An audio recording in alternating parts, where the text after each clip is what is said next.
Matin, c'est Valérie Rabault, merci d'être avec nous. Merci pour votre invitation. Députée PS de Tarn-et-Garonne et présidente du groupe socialiste et apparentée à l'Assemblée nationale. Je voulais commencer par la décision du Conseil constitutionnel. Le Conseil constitutionnel qui doit rendre sa décision demain concernant l'extension du pass sanitaire. Vous en attendez quoi concrètement ? Écoutez, je ne commande jamais les décisions du Conseil constitutionnel. Et là, je ne vais certainement pas vous dire ce que j'en attends, ce que j'en attends pas. Nous avons fait un recours, nous avons déposé un recours, que ce soit les députés de mon groupe ou les sénateurs du groupe socialiste. Mais vous souhaiteriez que ça bouge sur quel point alors ? Alors, sur le fait que, par exemple, les contrôles du pass sanitaire, on demande à des salariés, les serveurs dans les restaurants, dans les cafés, d'effectuer eux-mêmes ce contrôle. C'est pas leur travail. On demande à des bénévoles qui organisent des manifestations dans les communes, les manifestations l'été, eux aussi d'effectuer ce contrôle. C'est pas leur travail, c'est pas leur responsabilité. Vous imaginez, vous êtes dans une commune, il y a 400 habitants, et c'est vous qui allez décider qui peut participer à une manifestation et qui ne peut pas participer à une manifestation. Il faut que l'État remplisse ses missions, et c'est pas aux salariés des restaurants, aux bénévoles qui organisent des manifestations à le faire. Donc ce point-là, on a fait une longue argumentation, entre autres sur ce point. Il faut que l'État assume ses missions régaliennes et ne les délègue pas aux autres. Alors, et concernant la vaccination obligatoire des soignants, là aussi vous avez émis quelques réserves sur ce point précis. Sur les licenciements qui seraient à la clé en cas de refus de la vaccination obligatoire. Mais nous avons eu, contrairement au gouvernement, qui prévoit des sanctions via le pass sans avoir défini de règles. Nous estimons que la vaccination obligatoire, en tout cas dans un premier temps pour tous les adultes, serait une règle pour tout le monde, c'est-à-dire une règle qui ne divise pas les Français entre eux, alors que dans le projet du gouvernement, vous avez la vaccination obligatoire pour les soignants, vous avez le pass sanitaire si vous allez au restaurant, etc.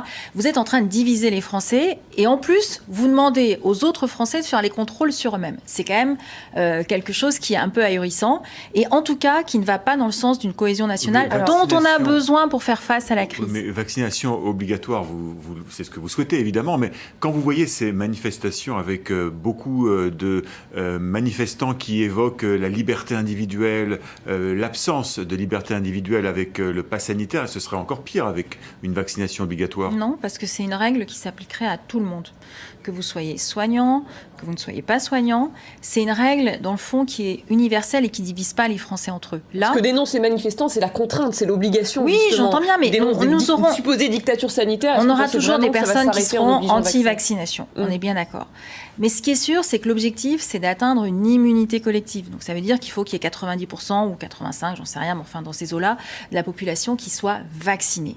Eh bien, nous pensons que pour atteindre cet objectif, qui est le véritable objectif sanitaire, c'est pas en passant par un pass qui ne concerne par définition que les personnes qui vont au restaurant, au cinéma, qui prennent les transports. Ce n'est pas en instaurant ce pass sans contrôle d'identité, donc ça veut dire que vous pouvez allègrement le truander entre guillemets, eh bien vous n'atteindrez pas cet objectif-là. Et en plus, vous divisez la population française. Donc ça fait quand même deux écueils majeurs que nous dénonçons, et nous pensons qu'une règle simple, qui est de dire, comme ce qui existe déjà pour d'autres vaccins, la vaccination obligatoire pour tous les adultes, c'est une règle qui s'entend, qui ne divise pas, et qui permet de s'appliquer de manière uniforme. Admettons, obligation vaccinale pour tous, comment ça se met en place ? Ça se met en place de manière très simple. Aujourd'hui, avec votre numéro de sécurité sociale, les caisses primaires d'assurance maladie savent si oui ou non vous êtes vacciné. Nous proposions que ces caisses primaires d'assurance maladie appellent celles et ceux qui ne sont pas vaccinés, en commençant par les plus de 50 ans, c'est-à-dire les personnes qui sont les plus à risque, puis ensuite entre 40 et 50, etc., etc. Le faire de manière organisée. Le 1er octobre, nous proposions de faire un bilan. C'est-à-dire, si on voit qu'on a atteint déjà 80% de la population vaccinée, l'objectif, il sera à ce moment-là, il aurait été atteint. S'il n'avait pas été atteint, là, on pouvait envisager des mesures peut-être un peu plus coercitives. Mais ce n'est pas ce qu'a fait le gouvernement, qui a commencé par les mesures coercitives sans avoir de règles précises. Pourtant, ça semble marcher. Depuis les annonces d'Emmanuel Macron le 12 juillet dernier, depuis l'annonce de cette instauration du pass sanitaire, il y a des millions et des millions de Français qui sont rués vers les centres de vaccination. Vous dites que ça ne fonctionne pas, mais est-ce que vraiment c'est le cas ? Effectivement, l'annonce d'Emmanuel Macron on voyait que les courbes, notamment de première vaccination, baissaient et elles ont eu tendance à remonter. Moi, ce que je vous dis, c'est qu'on est en train de diviser le pays. Et je pense que c'est pas souhaitable face à la crise à laquelle nous sommes confrontés. Quand vous voyez les manifestations qui grossissent de samedi en samedi, vous dites finalement le gouvernement c'est ce qu'il a cherché, il n'a que ce qu'il mérite, ou vous considérez quand même qu'il y a une frange de la population qui manque d'arguments, qui n'est pas assez informée? Mais je pense que déjà, effectivement, vous avez des personnes qui se sont dit « je me ferai vacciner plus tard », d'autres qui se posent des questions. Il doit y avoir une pédagogie, bien entendu, qui doit être entamée. Et quand dans le schéma que nous proposions avec les caisses primaires d'assurance maladie qui appellent celles et ceux qui ne sont pas vaccinés, vous aviez l'opportunité d'avoir une explication, de parler de la vaccination, de convaincre. Et cette étape-là, aujourd'hui, n'existe pas. Est-ce qu'elle n'existe vraiment pas? Vous avez vu par exemple les vidéos d'Emmanuel Macron sur TikTok, oui, sur Instagram. Mais il s'adresse directement aux jeunes, mais plus globalement à la population qui lui pose des questions. Non, mais qu'il le fasse, c'est très bien. Ça, c'est de la pédagogie, non? Je ne sais pas si c'est de la pédagogie, mais qu'il le fasse. Moi, j'ai aucune opposition à ce que le président de la République incite l'ensemble des Français et des Françaises à aller se faire vacciner. Même par Instagram, TikTok, en t-shirt noir, comme on l'a beaucoup remarqué. Oui, mais il met le t-shirt qu'il veut et la couleur qu'il veut, ça m'est égal. Ce qui compte, c'est qu'on puisse avoir de la pédagogie autour de la vaccination, parce que, encore une fois, se faire vacciner, c'est pour soi, mais c'est aussi pour les autres. Et atteindre l'immunité collective, c'est ce qui va nous permettre de sortir de cette crise sanitaire. Ça passe par un taux de vaccination de 85-90% de la population. Tant qu'on ne l'a pas atteint, eh bien on sera dans cette situation, on continue à porter le masque. Vous avez vu qu'en Guadeloupe, il va y avoir un reconfinement, puisqu'il y a très peu de personnes qui sont vaccinées. Enfin, sincèrement, entre choisir la vaccination ou le reconfinement, mais je choisis largement la vaccination. De pédagogie, c'est facile à dire comme ça, mais concrètement, qu'est-ce que vous proposez? Je vais le dire pour la troisième fois. Nous proposions que les caisses primaires d'assurance maladie appellent celles et ceux qui ne sont pas vaccinés. Vous le savez, puisque c'est fondé sur le numéro de sécurité sociale. Donc, vous faites une recherche sur les personnes qui ne sont pas vaccinées, vous les appelez, et là, il peut y avoir vraiment de la pédagogie. Mais sur les manifestations, on ne vous a pas entendu appeler à manifester, bien sûr. Vous n'êtes pas du tout associé, on le répète, aux manifestations. Mais est-ce que vous les comprenez quand même, ces manifestations, ou vous estimez que ce sont des personnes qui n'ont rien compris à la vaccination en France? Ces manifestations ont une caractéristique, c'est-à-dire qu'elles agrègent les personnes qui sont contre la vaccination, il va y en avoir, il en restera, les personnes qui sont contre le pass sanitaire mais qui sont vaccinées, et les personnes qui sont dans le processus de vaccination, donc qui n'ont pas encore le pass sanitaire et qui ne sont pas forcément pro-pass sanitaire. Donc vous avez une agrégation des oppositions qui est en train de se constituer, qui, à mon avis, aurait été réduite si on avait eu une vaccination obligatoire pour tous les adultes, puisque là, vous n'auriez eu que l'opposition. Il y a un risque d'embrasement social, un retour des gilets jaunes, comme certains le craignent? Ce qui est sûr, c'est qu'il y a une frange qui reste quand même minoritaire dans le pays, qui est très opposée à la fois au pass, à la vaccination. Est-ce qu'il y a un embrasement? On verra. Comment vous voyez les choses? Ça peut durer? Vous avez du mal à le dire pour l'instant? Non, moi je ne sais pas.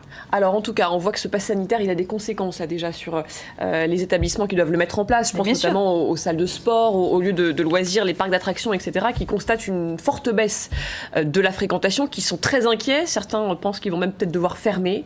Est-ce qu'il faut poursuivre les aides au-delà du mois d'août? Donc alors, effectivement, sur le soutien du gouvernement, vous avez à la fois le volet urgence et puis le volet relance.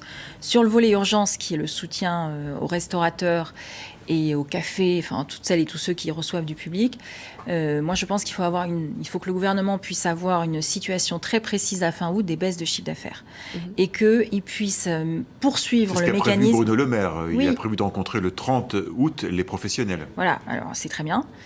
Qui puisse faire une évaluation précise et que le mécanisme qui existe, où vous avez une partie de compensation du chiffre d'affaires, puisse être poursuivi au moins pour couvrir l'été.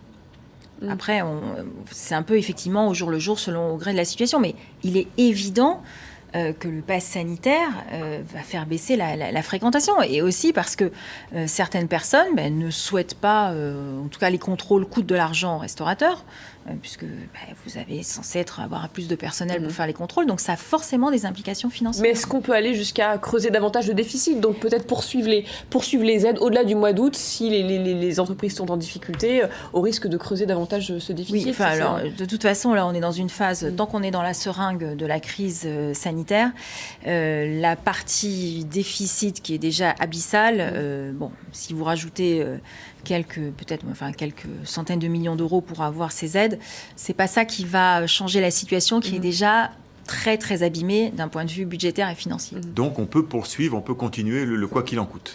Non, j'ai pas dit qu'il fallait... Encore une fois, l'argent c'est toujours l'impôt des Français, donc il ne s'agit pas de claquer comme ça sans réfléchir. Mais là on est dans une situation où effectivement vous avez des établissements qui risquent d'être fragilisés. Eh bien il faut qu'on puisse avoir un mécanisme de compensation partiel ou total selon la situation, tel qu'il a été prévu, et qui puisse être étendu jusqu'à fin août, voire septembre. Ce que vous avez donné tout au long des mois derniers, une sorte de satisfecit au gouvernement sur la gestion, en tout cas financière, les aides aux entreprises. Non, c'est plus subtil que ça. C'est plus subtil. Alors, globalement, vous étiez plutôt en soutien. Je suis en soutien. Je salue les mesures sur la partie urgence, c'est-à-dire tout ce qui est fonds de solidarité aux restaurateurs, aux cafés, etc., sauf pour les jeunes, qui, eux, n'ont absolument pas été soutenus. Nous voulions un minimum jeunesse, comme il existe un minimum vieillesse, puisque je rappelle que la France fait partie des 4 pays de l'Union européenne sur 27 à ne pas ouvrir ses droits sociaux aux jeunes. Donc vous avez beaucoup de jeunes qui se sont retrouvés dans des situations très compliquées. Donc sur la partie urgence, nous soutenons les mesures. Sur la partie relance, c'est-à-dire ce qui va effectivement permettre de redémarrer la machine, puis surtout de retrouver des capacités financières, là je suis en désaccord avec le gouvernement sur notamment le plan de relance qu'il a formulé, puisque c'est du saupoudrage, il y a 113 mesures, et on sait très bien que le saupoudrage, ça ne marche pas. C'est pas ce qui crée un effet d'entraînement pour toute l'économie française. Alors, je pense que le gouvernement doit s'en rendre compte, puisqu'il veut inventer un deuxième plan de relance et d'investissement à la rentrée. Donc, ce qui montre bien que son premier plan de relance ne fonctionnait pas, et en tout cas ne créait pas cet effet d'entraînement. Donc, pour que les choses soient très claires, je salue les mesures sur l'urgence, je suis en désaccord sur la relance. Alors,